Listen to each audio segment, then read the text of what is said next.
എല്ലാ ദിവസവും അതിരാവിലെ ദൈവത്തിൻ്റെ തിരുവചനം ഭാഗ്യവചനധാരയായി നിങ്ങളിലേക്ക് ഒഴുകിയിറങ്ങുന്നു. ഭാഗ്യവചനധാര എന്ന ഈ ചാനൽ സബ്സ്ക്രൈബ് ചെയ്യാത്തവർ ഇന്ന് തന്നെ സബ്സ്ക്രൈബ് ചെയ്യുക. ഞങ്ങൾ അപ്ലോഡ് ചെയ്യുന്ന തിരുവചന സന്ദേശങ്ങൾ യഥാസമയം നിങ്ങൾക്ക് ലഭിക്കുന്നതിനായി ബെല്ലൈക്കൺ അമർത്തുക. ദൈവം നിങ്ങളെ അനുഗ്രഹിക്കട്ടെ. ദൈവ തിരുനാമത്തിന് മഹത്വമുണ്ടായിരിക്കട്ടെ. ഭാഗ്യവചനധാര ശുശ്രൂഷയിലേക്ക് ഏവർക്കും സ്വാഗതം. വിശുദ്ധ യോഹന്നാൻ സുവിശേഷം 21 അധ്യായം 15 വാക്യം. യേശു ശീമോൻ പത്രോസിനോട്, യോഹന്നാന്റെ മകനായ ശീമോനെ, നീ ഇവരിൽ അധികമായി എന്നെ സ്നേഹിക്കുവോ എന്ന് ചോദിച്ചു. അതിനവൻ, ഉവ്വ് കർത്താവേ, എനിക്ക് നിന്നോട് പ്രിയമുണ്ട് എന്ന് നീ അറിയുന്നുവല്ലോ എന്ന് പറഞ്ഞു. എൻ്റെ കുഞ്ഞാടുകളെ മേയിക്കുക എന്ന് അവൻ അവനോട് പറഞ്ഞു. ഗലീല കടൽ തീരം. യേശു തമ്പുരാനും ശിഷ്യന്മാരും തമ്മിൽ ആദ്യം കൂടിക്കാഴ്ച നടന്ന മനോഹരമായ തീരം. ഇതാ യേശുവും ശിഷ്യന്മാരും തമ്മിലുള്ള ഇടപാടുകളുടെ വികാരസാന്ദ്രമായ അവസാന രംഗവും ഈ തീരത്ത് തന്നെയാണ് നടക്കുന്നത്. ചരിത്രത്തിൻ്റെ ചക്രം ഒരു വട്ടം കറക്കം പൂർത്തിയാക്കി തുടങ്ങിയിടത്ത് തന്നെ വീണ്ടും എത്തിയിരിക്കുന്നു. യൗവന സ്വപ്നങ്ങൾ വിടർന്ന മണ്ണിൽ, സാഹിത്യത്തിൻ്റെ പ്രകൃതിയുടെ, സംഗീതത്തിൻ്റെ ആത്മാവ് കണ്ടെത്തിയ മണ്ണിൽ വീണ്ടും കാലെടുത്ത് കുത്തുന്നത് ഏതൊരുവനിലും ദിവ്യമായ അനുഭൂതികൾ ഉണർത്തും. മാതാപിതാക്കളുടെ ശവകുടീരത്തിന് മുന്നിൽ നിൽക്കുമ്പോഴും, ആത്മാവിൻ്റെ രക്ഷകനെ കണ്ടെത്തിയ നിമിഷം അയവിറക്കുമ്പോഴും ഇതേ അനുഭൂതി തന്നെയായിരിക്കും. ഇവിടെയും അങ്ങനെ തന്നെയാണ്.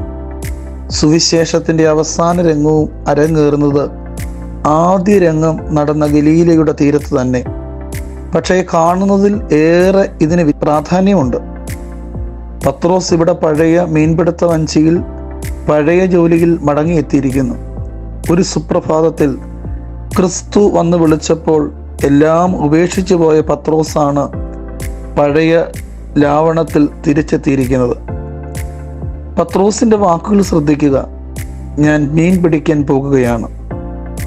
ഇത് പറഞ്ഞപ്പോൾ അവൻ്റെ മനസ്സിൽ എന്തായിരുന്നു? ശ്രദ്ധിച്ചു വായിച്ചാൽ അതിൻ്റെ ഉത്തരം കിട്ടും. മുക്കുവൻ്റെ തൊഴിലിലേക്കുള്ള പത്രോസിൻ്റെ മടക്കത്തിൻ്റെ അർത്ഥം ഇതാണ്: ക്രിസ്തുവിൻ്റെ സാഹസിക പ്രകടനം കഴിഞ്ഞിരിക്കുന്നു. ക്രിസ്തു മരിച്ചവരിൽ നിന്ന് ഉയർത്തു എന്നത് ശരി തന്നെ. മറ്റുള്ളവർക്ക് അവനെ അനുഗമിക്കുകയും ചെയ്യാം. എന്നാൽ എന്നെ സംബന്ധിച്ചോളം ആ സ്വപ്നം അവസാനിച്ചിരിക്കുന്നു. എനിക്ക് അനുപമമായ ഒരു സാധ്യതയുണ്ടായിരുന്നു. എന്നാൽ ഞാൻ വാക്ക് ലംഘിച്ച് അവനെ തള്ളിപ്പറഞ്ഞു. അവനെ അറിയുകയില്ല എന്ന് പോലും പറഞ്ഞു. മറ്റുള്ളവരെക്കാൾ അധികം അവനെ സ്നേഹിക്കുന്നുവെന്ന് ഞാൻ പ്രതിജ്ഞയെടുത്തതാണ്. പക്ഷേ മറ്റുള്ളവരെക്കാൾ നീചനായ ഭീരുവായി പോയി ഞാൻ. 3 തവണ ക്രിസ്തുവിൻ്റെ പേര് ഞാൻ എൻ്റെ കാൽ കീഴിലിട്ട് ഞെരിച്ച്. ദൈവരാജ്യത്തിന് ഞാനൊരു വിധത്തിലും അനുയോജ്യനല്ല. എൻ്റെ പഴയ ജീവിതത്തിലേക്ക് ഇനി മടങ്ങിപ്പോകുന്നതാണ് നല്ലത്. ഇനി അതിന് മാത്രമാണ് ഞാൻ യോഗ്യൻ. ഞാൻ മീൻ പിടിക്കാൻ പോകുന്നതും കൂടെ ഉണ്ടായിരുന്ന മറ്റു പല ശിഷ്യന്മാരും അവരുടെ തോൽവി സമ്മതിച്ചു. പത്രോസിൻ്റെ അഭിപ്രായത്തോട് യോജിച്ചു. ഞങ്ങളും പോരുന്നു, അവരും പറഞ്ഞു. പക്ഷേ പഴയ ജീവിതം ശുഭമായ തുടക്കമല്ല അവർക്ക് നൽകിയത്. ആ രാത്രിയിൽ അവർക്ക് മീൻ ഒന്നും കിട്ടിയില്ല.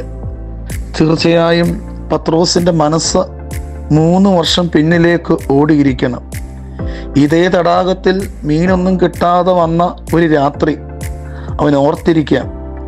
അന്ന് അരുണോദയത്തിൽ കടൽക്കരയിൽ നിന്നൊരാൾ തങ്ങളെ മാടി വിളിച്ചതും മനുഷ്യരെ പിടിക്കുന്ന ജോലിക്ക് തങ്ങളെ നിയോഗിച്ചതും അവൻ ഓർത്തിരിക്കും. മനസ്സ് ആനന്ദം കൊണ്ട് നിറഞ്ഞു തുളുമ്പിയ പ്രഭാതമായിരുന്നു അത്. പക്ഷേ പത്രോസ് പെട്ടെന്ന് സ്വപ്നലോകത്തിൽ നിന്ന് ഉണർന്നു. ഇതാ വർത്തമാനകാലത്തിൻ്റെ വേദനപ്പെടുത്തുന്ന യാഥാർത്ഥ്യം അവനെ വിഹ്വലപ്പെടുത്തുന്നു. ആ മനോഹര സ്വപ്നം എന്നേക്കുമായി കൊഴിഞ്ഞിരിക്കുന്നു. ആ പ്രഭാതത്തിൻ്റെ ഭംഗി തിരിച്ചു വരാതെ വണ്ണം നഷ്ടമായിരിക്കുന്നു.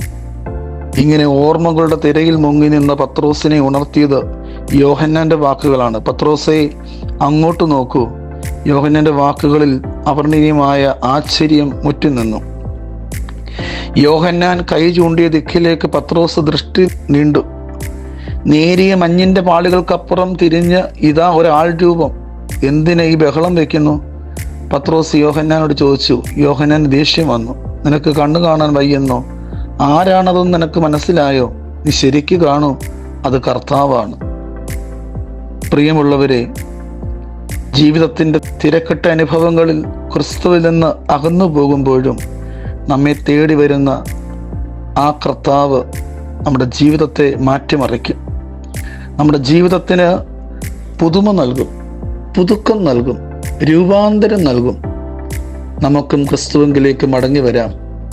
പഴയ ജീവിതത്തിൻ്റെ ദുർഗന്ധം പിടിച്ച അനുഭവങ്ങളിൽ നിന്ന് മാറി ഒരു പുതിയ തുടക്കത്തിലേക്ക്, ഒരു സുഗന്ധത്തിലേക്ക്, വിശുദ്ധിയിലേക്ക് നമുക്ക് മടങ്ങി വരാം. ഇതാ കർത്താവ് നമ്മെ മാടി വിളിക്കുന്നു. ആമേൻ.